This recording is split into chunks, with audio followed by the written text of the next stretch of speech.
objectively ni gani? Thank you so much. My name is Anthony Manyora. I'm the president for East African Students Union. We call it EASU. Yeah. Also doubling as the president for Kenya University Students Organization, which our fellow Kenyans they know as KUSO.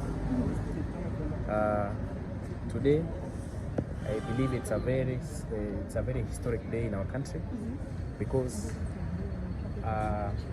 all our citizens have rallied behind the Right Honorable Raila Odinga, his candidature for the African Union Commission Chairperson, which we have seen it's very wise as comrades, not just in Kenya but also in the East African space, to endorse in unison. We have agreed unanimously the more than 8 million students through their representatives. We had a special national steering committee meeting, which we incorporated national leaders from various countries, from various national youth student councils of various countries. And today at around 2 p.m. we agreed as youths, or rather as young people, we are going to help the Right Honorable Raila Odinga to do campaigns. Not just, it won't be just an affair of adults, because we know the youth are the future of not just this country but also in the East African space. We can only accept our own for us to be admired from elsewhere. So we want to rally all our students, all the student councils, all the youth organizations, all the youth councils, every young people in the East African space. We want to call upon them to come out vocally to support it. And then number two, the reason as to why we have seen it wise to address the media is so that to inform the public that we'll be having 2 meetings. We have started helping Raila do campaigns. We'll have a meeting in Arusha this weekend. We'll be in Arusha, mobilizing our student leaders. And then we'll go to Bujumbura in Burundi. We want to expand this campaign to not just be about Raila. It is about Africa.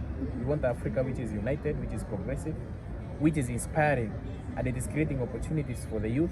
Remember, we have African Union Agenda 2063. Even in Kenya, we had Vision 2030. These are blueprints which we expect them to be achieved. And looking at the prospects, we're looking at the history and the legacy of Raila Odinga, it resonates very well with these progressive ideologies that he envisions to champion, or rather to achieve, as the chairperson for African Union Commission. I think that is basically what we wanted to say. It's basically an endorsement, and to tell East Africans will be right at their doorsteps, campaigning for the Right Honorable Raila Odinga.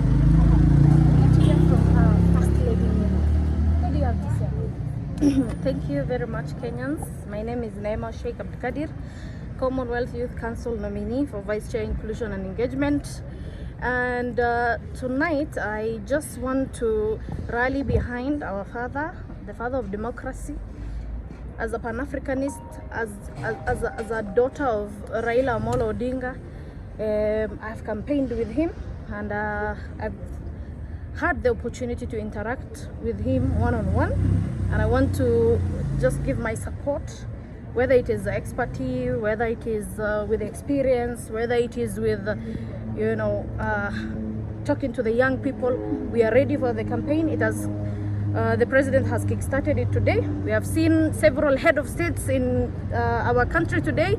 Indeed, the President H.E. William Samoei Ruto has made Kenya look like a very democratic country whereby people disagree to agree.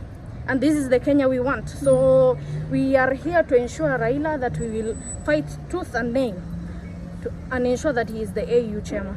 And apart from that, as a Muslim and a Somali, he can personally assign to me the role of going to Djibouti.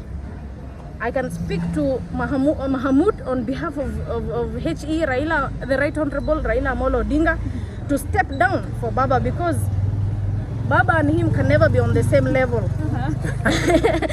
The Right Honorable Raila Odinga's profile is not something that we can speak about today or tomorrow. He has a huge profile, huge achievements, And therefore, I want to declare my support for Raila Amolo Odinga. I will support him with my brains, with my experience, and all my body parts and all my body organs. Tibim. You know, we hear from Mr. here. There's something you've mentioned about talking to President Djibouti. Yes. Are you planning to do something? Maybe make a trip there? Yes, because Djibouti basically I'm a Somali, but I'm a Kenyan, right? So Djibouti people are Somalis, but they're Djiboutians. So I think maybe he will understand my language better because he's a Muslim like me and he's a Somali like me. Tunaweza weka mkeka kwa sababu sisi in our culture we have what we call negotiated democracy.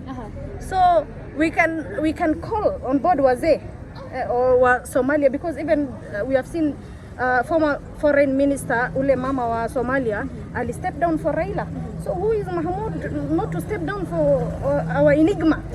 Yeah, so we tutapeleka mkeka mpaka Djibouti tukalishe huyo mzee tumwambie hasa wewe hapa hujatosha, baba ndio mambo yote. So wewe kaa kando kidogo, we support mzee, akimaliza namna hii tutaona venye tutakupanga.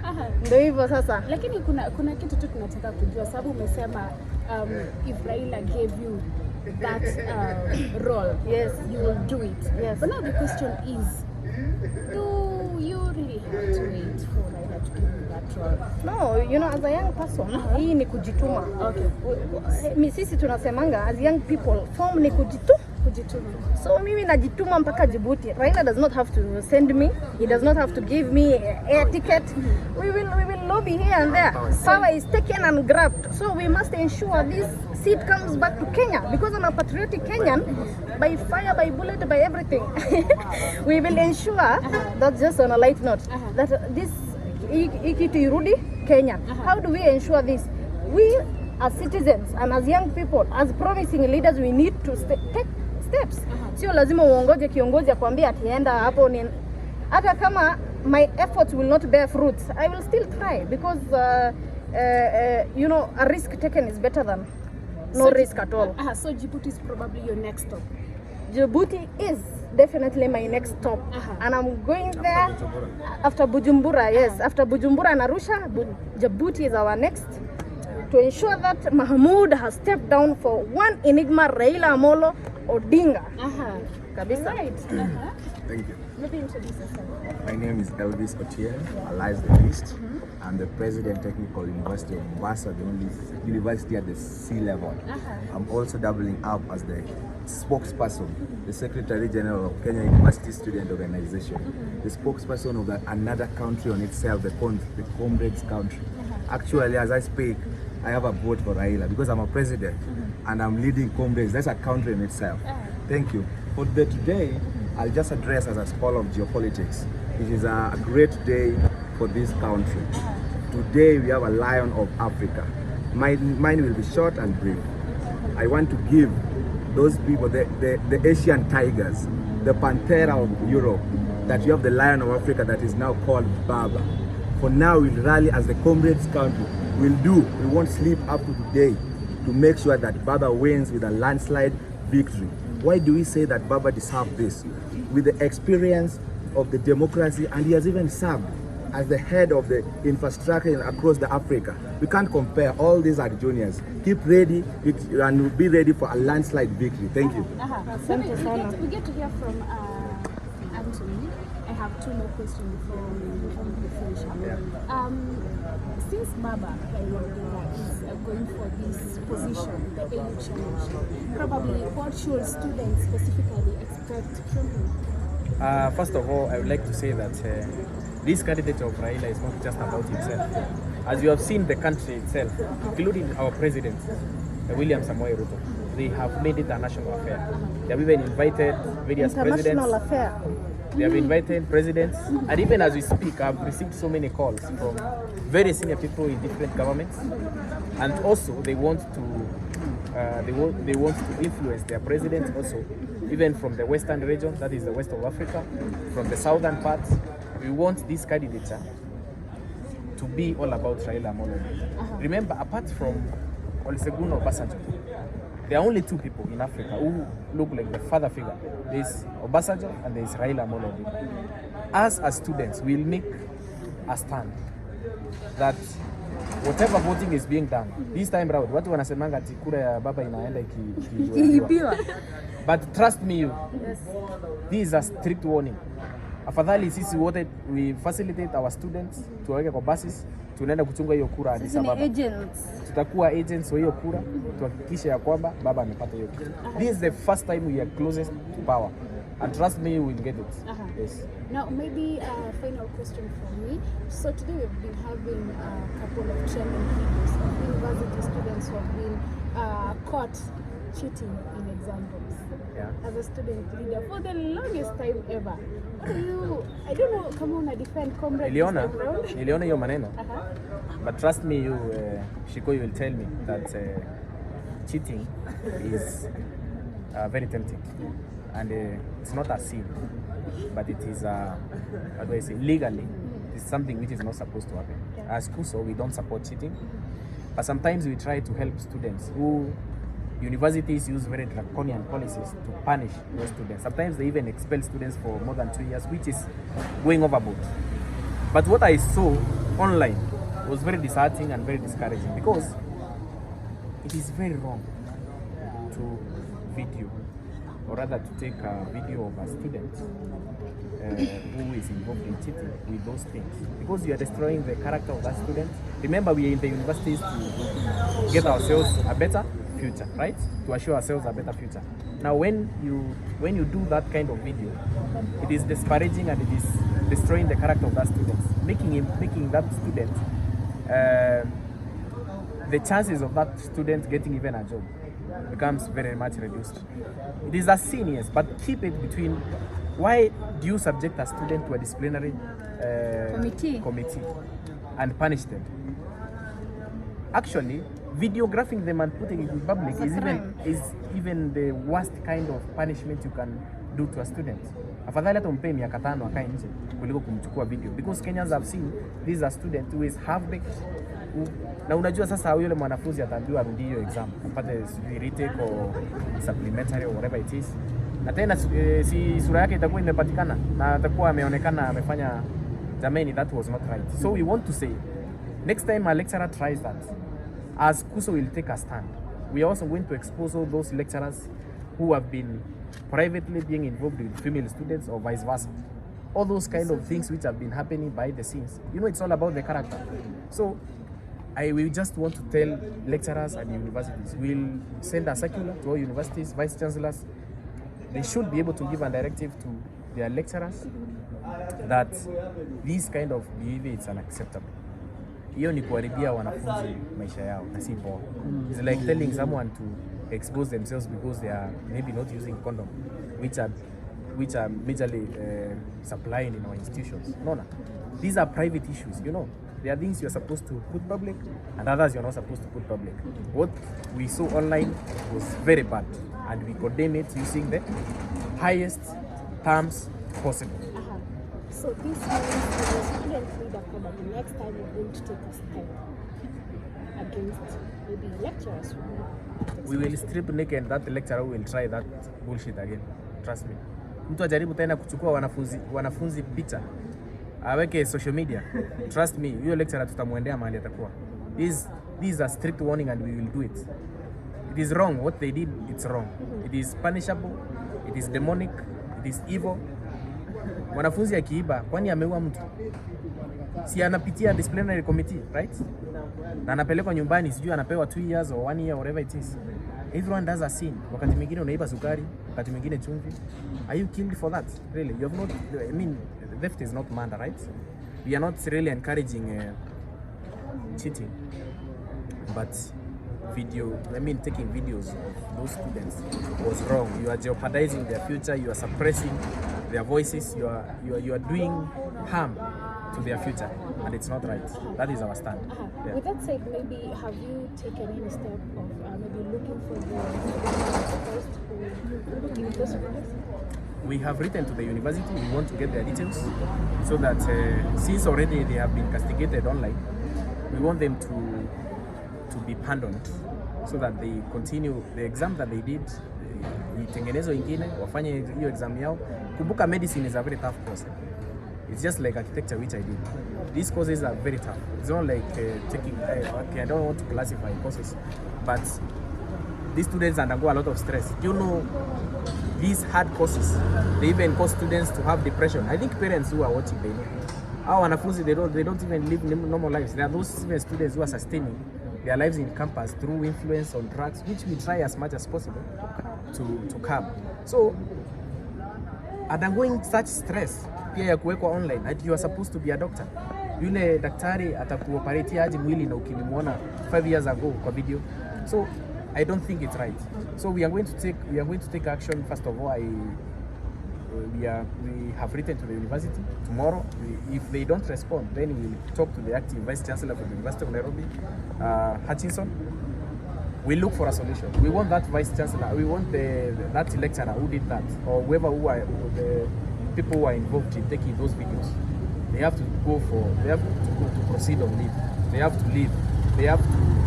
I think it will be business as usual, trust me. But that's a warning, because next time we will not handle this situation the way we are doing it.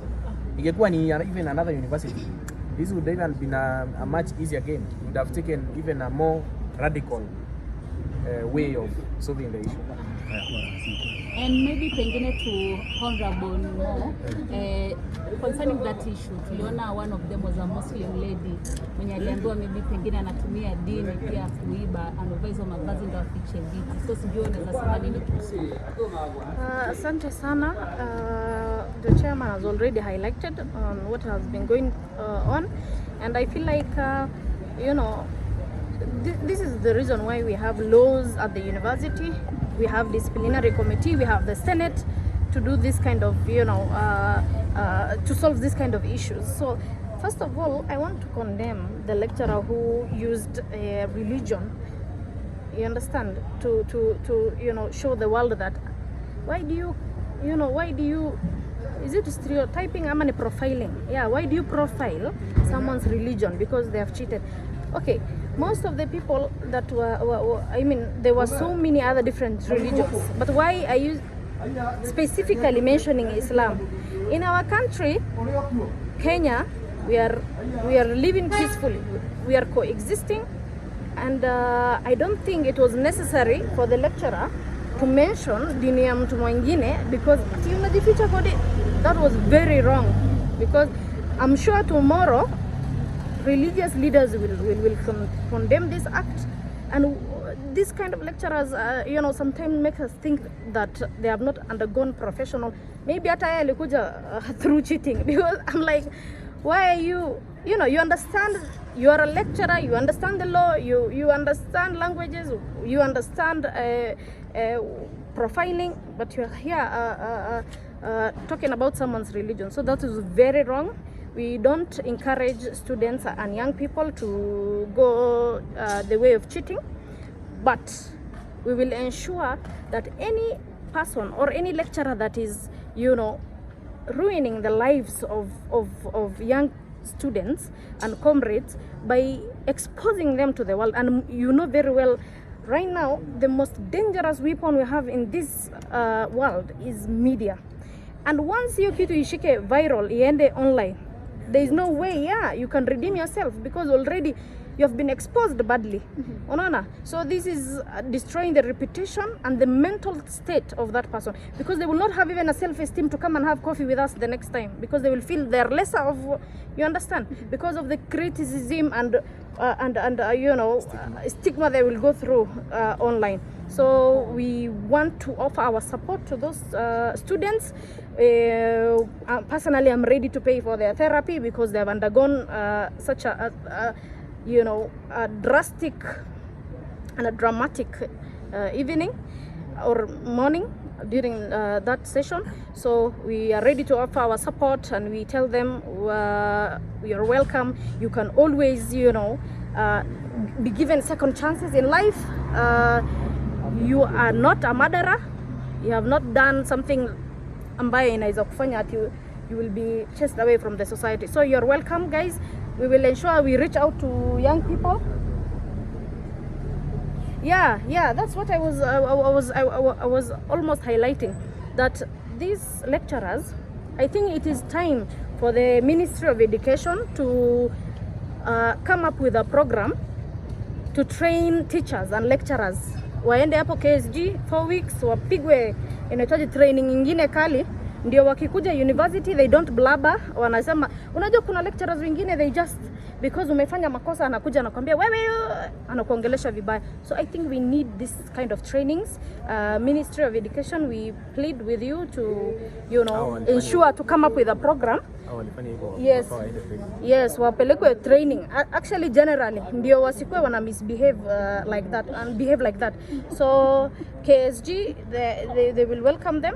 Ministry of Education, we have a work to do to take them for 4 weeks training. The young people, we are ready to offer you support, therapy.